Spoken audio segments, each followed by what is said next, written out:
Hello students, let us solve practice set 3.4 question number 1.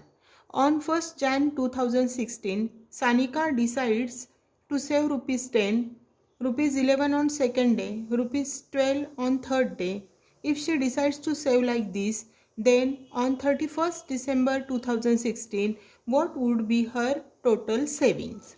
आता इथे जर आपण बघितलं तर 1 जानेवारीला तिने सेविंगला सुरुवात केलेली आहे 2016 इयरच्या आणि 31 डिसेंबरपर्यंत ती सेविंग करणार आहे.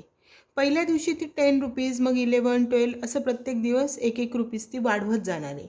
म्हणजे इथे आपल्याला कॉमन डिफरन्स कॉन्स्टंट आहे, 1 रुपीज प्रत्येक दिवशी वाढवणार आहे, म्हणजे ही AP दिलेली आहे इथे. आणि हे जे वर्ष दिलेलं आहे 2016 हे लीप इयर आहे आणि लीप इयरमध्ये 3066 डेज असतात. आणि म्हणून इथे आपल्याला आधी जर आपण AP लिहून घेतली, सोल्युशन बघूया आपण. Sanika saves rupees 10 on the first day, rupees 11 on second day, rupees 12 on third day and so on. Therefore 10, 11, 12 and so on is an AP. मग याच्यामध्ये आपल्याला A किती मिळेल तर 10, D 1 आहे आणि N 366 because 2016 is a leap year. मग आपल्याला फाइंड काय करायचं आहे तर तिने वर्षाच्या शेवटी तिचं टोटल सेविंग किती असेल, म्हणजे आपल्याला इथे SNचा फॉर्म्युला वापरायला लागेल. We know that SN is equal to N/2 into bracket 2A plus N-1 into D. Nची व्हॅल्यू 366 आहे, ती व्हॅल्यू इथे ठेवली. Aची व्हॅल्यू ठेवली 10 आणि Dची व्हॅल्यू 1 ठेवली आणि हे कॅल्क्युलेशन केलं आपण की आपल्याला S366 मिळेल 70,455. Therefore answer is Sanika saved rupees 70,455. हे मधलं कॅल्क्युलेशन आत्ता मी एक्सप्लेन केलं नाही कारण आपण अशा टाईपचे भरपूर एक्झाम्पल्स ऑलरेडी सॉल्व केलेत. त्यामुळे मी आता या प्रॅक्टिस सेटमध्ये फक्त कसं सोडवायचं हे तुम्हाला सांगणार आहे. सेकंड क्वेश्चन बघा. A man borrows rupees 8,000 and agrees to repay with a total interest of rupees 1,316 in 12 monthly installments. Each installment being less than the preceding one by rupees 40. Find the amount of the first and last installment. बघा त्याने अ man borrows rupees 8,000 8,000 रुपये त्याने उसने घेतले and agrees to repay with total interest of rupees 1,360 आणि त्याने एवढे interest देणार आहे तो परत, म्हणजे 8,000 तर देणार प्लस एवढा तो इंटरेस्ट देणार आहे 12 मंथली इन्स्टॉलमेंटमध्ये देणार आहे, म्हणजे N इज इक्वल टू 12 आहे. आणि टोटल अमाऊंट किती परत करणार तो तर 8,000 प्लस 1,360 एवढी अमाऊंट ती परत करणार आहे. Each installment being less than the preceding one by rupees 40. पुढची प्रत्येक इन्स्टॉलमेंट आधीच्या इन्स्टॉलमेंटपेक्षा 40 रुपीजने कमी आहे, म्हणजे D इथं -40 येईल. प्रत्येक वेळेस पुढची इन्स्टॉलमेंट कमी आहे, that means D equal to -40. So let us solve it. Solution. The amount repaid is equal to rupees 8,000 plus 1,360, म्हणजेच ती अमाऊंट आपल्याला मिळेल रुपीज 9,360. 12 इन्स्टॉलमेंटमध्ये परत करायचं आहे. Therefore N is equal to 12. Total amount किती परत करणार आहे तो ती SN घेणार आपण, म्हणजेच S12 equal to 9,360. D each installment less by previous by 40, म्हणून D इज इक्वल टू -40. आपल्याला प्रश्न काय काय विचारलेला आहे, फर्स्ट आणि लास्ट इन्स्टॉलमेंट म्हणजे A विचारलेलं आहे. फर्स्ट इन्स्टॉलमेंट म्हणजे A विचारलेलं आहे आणि लास्ट इन्स्टॉलमेंट म्हणजे TN विचारलेलं आहे. आपल्याकडे SNची व्हॅल्यू आहे म्हणून आपण SNचा फॉर्म्युला वापरूया. SN is equal to N/2 into bracket 2A plus N-1 into D. सगळ्या व्हॅल्यूज ठेवल्या. Nची व्हॅल्यू 12 ठेवली इथे आणि इथे. A आपल्याला फाइंड करायची आहे, इथे पण N 12 ठेवला, D -40 ठेवला आणि हे सगळं कॅल्क्युलेशन केलं की आपल्याला A इज इक्वल टू 1,000 मिळेल, म्हणजे फर्स्ट इन्स्टॉलमेंट 1,000 मिळाली. आता आपल्याला लास्ट इन्स्टॉलमेंट फाइंड करायची, म्हणजे TNचा फॉर्म्युला वापरायला पाहिजे इथे. TN is equal to A plus N-1 into D. 12 installment आहे म्हणून Nची व्हॅल्यू 12, Aची किंमत आपल्याला 1,000 मिळालेली आहे, N 12 आहे आणि D -40 आहे. या व्हॅल्यू सबस्टिट्यूट करून आपण कॅल्क्युलेशन केलं की आपल्याला T12 मिळेल 560. So the answer is the first installment equal to rupees 1,000 and the last installment equal to rupees 560. Now question number 3. Sachin invested in a national saving certificate scheme. In the first year, the he invested rupees 5,000. In the second year, rupees 7,000. In the third year, rupees 9,000 and so on. Find the total amount that he invested in 12 years. म्हणजे इथे बघा प्रत्येक वर्षी तो पहिल्या वर्षी invest केले 5,000, नंतर 7,000, 9,000. म्हणजे इथे पण डी कॉन्स्टंट आहे, 2,000चा फरक आहे, म्हणजे ही पण AP दिलेली आहे. So solution 5,000, 7,000, 9,000 and so on is an AP. Here A is equal to 5,000, D equal to 2,000, N is equal to 12 कारण ही इन्व्हेस्टेड इन 12 इयर्स दिलेलं आहे. तर टोटल इन्व्हेस्टमेंट किती म्हणजे S12 किती विचारलं आहे. मग परत आपण SNचा फॉर्म्युला यूज करणार. SN is equal to N/2 into bracket 2A plus N-1 into D. Nची व्हॅल्यू 12 ठेवली. S12 equal to 12/2 into bracket 2 A ऐवजी 5,000 प्लस 12-1 इंटू 2,000. हे कॅल्क्युलेशन केलं आपण की आपल्याला S12 मिळेल 1,92,000 and therefore answer is Sachin invested rupees 1,92,000 in 12 years. Question number 4. There is an auditorium with 27 rows of seats. There are 20 seats in the first row, 22 seats in the second row, 24 seats in the third row and so on. Find the number of seats in the 15th row and also find total number of seats are there in the auditorium. इथे बघा पहिल्या row मध्ये 20 seats आहेत, नंतर 22, 24 म्हणजे 2-2चा difference आहे, म्हणजे ही सुद्धा AP आहे.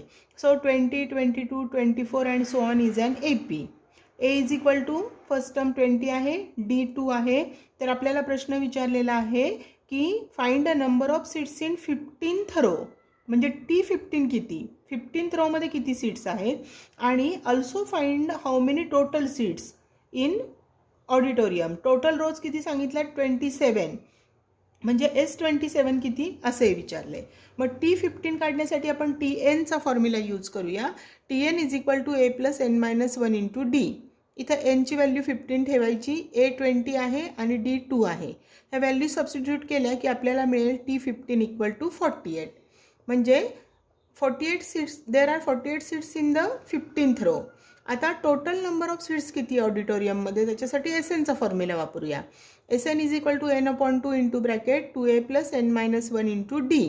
याच्यामध्ये आता N आपल्याला 27 घ्यायला लागेल कारण ऑडिटोरियममध्ये टोटल रोज 27 आहेत आणि बाकी A आणि D सेम येणार 20 आणि 2. So S27 is equal to N ऐवजी 27 ठेवलं अपॉन 2 प्लस 2 इंटू A म्हणजे 20 प्लस N-1 म्हणजे 27-1 into D.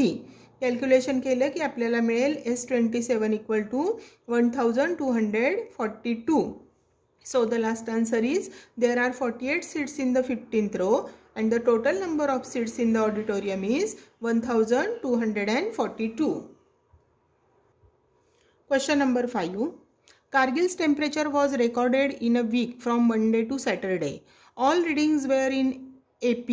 The sum of temperatures of Monday and Saturday was 5 degrees Celsius more than the sum of temperatures on Tuesday and Saturday.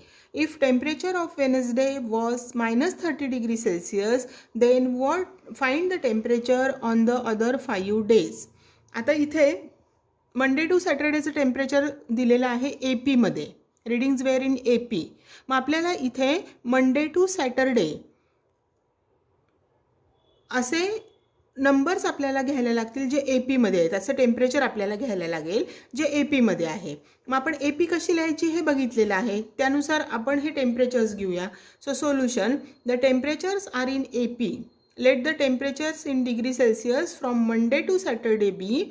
मंडेपासून सुरुवात केली A-3D, A-2D, A-D, A+D, A+2D. Monday, Tuesday, Wednesday, Thursday, Friday आणि Saturday असं आपण हे temperature घेतलेलं आहे respectively म्हटले पुढे. आता पहिली कंडिशन आपल्याला काय दिलेली आहे बघा, the sum of temperatures of Monday and Saturday. मंडेचा आहे A-3D आणि सॅटरडेचा आहे A+2D. या दोघांची सम केली मंडे आणि सॅटरडेची. Was 5 degree Celsius more than the sum of temperatures of Tuesday and Saturday. ट्यूजडेचा आहे A-2D आणि सॅटरडेचा आहे A+2D. यांची सम करून त्याच्यापेक्षा 5ने मोर आहे म्हणजे +5 होईल. आता इक्वेशन सॉल्व करूया. लेफ्ट साईडमध्ये बघा हा ए प्लस ए केला तर 2a होईल, -3d आणि +2d केला तर होईल -d इज इक्वल टू, इथं राईट साईडला पण ए प्लस ए केला तर 2a होईल, हा -2d आणि +2d कॅन्सल होईल म्हणजे पुढे +5 राहिला. आता इक्वल टू साईनच्या दोन्ही बाजूला 2a आलाय, तो कॅन्सल होईल म्हणजे इकडे शिल्लक राहिला -d इज इक्वल टू 5. दोन्ही साईडचे साईन चेंज केले तर आपल्याला मिळेल d इज इक्वल टू -5. आता पुढे आपल्याला आणखी एक दिलेली आहे माहिती, the temperature of Wednesday was -30. आता बघा इथे मंडे, ट्यूजडे आणि वेनसडेचं टेम्परेचर आहे a -d. मग temperature of Wednesday -30 degree Celsius आहे, याचाच अर्थ a -d इक्वल टू -30 आहे. याच्यामध्ये d ची व्हॅल्यू इक्वेशन 1 वरून आपल्याला ठेवता येईल -5. Therefore a -5 is equal to -30. हा मायनस मायनस प्लस होईल, a + 5 इक्वल टू -30, +5 इकडे गेला की मायनस होईल. Therefore a is equal to -30 - 5. Addition केली, दोन्ही निगेटिव्ह नंबर आहेत, तर a इज इक्वल टू -35. मग आता आपण मंडे टू सॅटरडे सगळं टेम्परेचर किती येतं ते बघूया. मंडेचं आहे a -3d, किमती ठेवल्या इथे तर मिळेल -20. ट्यूजडेचं a -2d म्हणजे -25. वेनसडेचं ऑलरेडी गिवन आहे आपल्याला -30, पण आपण कन्फर्म केलं a - d केलं -30 मिळतं. थर्सडेचं a म्हणजे -35, फ्रायडेचं a + d -40 आणि सॅटरडेचं a + 2d -45. And therefore answer is the temperature of Kargil from Monday to Saturday is, आलेलं आपण टेम्परेचर सगळं लिहिलं respectively. Last question number 6. On the World Environment Day, tree plantation program was arranged on a land which is a triangular in shape. Trees are planted such that in the first row there is one tree, in the second row there are 2 trees, in the third row there are 3 trees and so on. Find the total number of trees in 25 rows. म्हणजे हे trees असे triangular शेपमध्ये plantation केलेलं आहे की first रोमध्ये 1, second रोमध्ये मग 2 trees, third रोमध्ये 3 trees, या पद्धतीने असे ते ट्रायंग्युलर शेपमध्ये अरेंज केलेले प्लांट केलेले ट्रीज आहेत. तर असे 25 रोजमध्ये किती ट्रीज असतील, म्हणजे इथे 1, 2, 3, 4 up to 25 is an AP. Therefore here a is equal to 1, T1 is equal to 1, Tn equal to 25, कारण लास्ट टर्म 25 दिली आहे. n म्हणजे टोटल नंबर ऑफ रोज किती आहे 25, आणि टोटल नंबर ऑफ ट्रीज विचारलेले म्हणजे S25 विचारले. मग इथं आपल्याला a म्हणजेच फर्स्ट टर्म T1 माहिती आहे आणि Tn पण माहिती आहे, म्हणून आपण Snचा सेकंड फॉर्म्युला यूज करू शकतो. Sn is equal to n/2 into bracket T1 + Tn, that is equal to Sn ऐवजी S25 घेऊ शकतो आपण, इज इक्वल टू 25/2 1 + 25. ॲडिशन केली 26 येईल, 2ने डिवाइड केलं 13 येईल, मल्टिप्लिकेशन केलं 325 आलं. So the answer is total number of trees in the 25 rows is equal to 325 and this practice set 3.4 is completed.